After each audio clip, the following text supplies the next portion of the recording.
il ne faut pas imaginer que ça n'apportera pas de nouveautés, de révélations. Beaucoup d'historiens ont dit on connaît déjà tout ceci par cœur, vous verrez bien, il n'y a rien de neuf, il n'y a pas de scoop. En tout cas, reste qu'ils sont peut-être un peu imprudents dans ce domaine-là, parce qu'il y a une exigence du public. Il y a des gens qui se font des illusions, bien entendu, qui croient qu'on va établir telle ou telle chose sur des dénonciations, sur des histoires familiales soigneusement cachées, etc., ou sur des actes délictueux qui n'ont pas été signalés, ou qu'on n'a pas transmis, ou qu'on n'a pas signalé aux descendants. Bon. Et cette exigence, elle est profonde, et il ne faut pas la négliger. Et moi, je trouve que les historiens qui considèrent que bon, tout ça n'aboutira à rien ont tort, parce que ça fait partie de nos exigences d'aujourd'hui, en l'état du pays.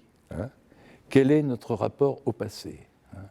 Et ça, je dirais qu'il ne faut pas trop non plus professionnaliser la consultation de ces archives.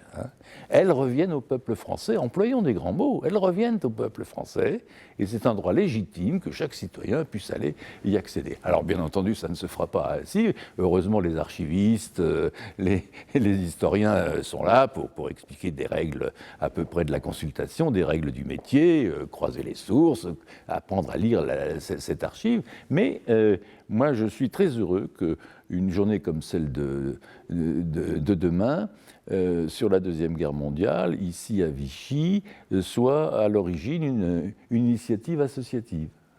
Et pas, je dirais, une initiative éducation nationale, archives, que sais-je. Bon.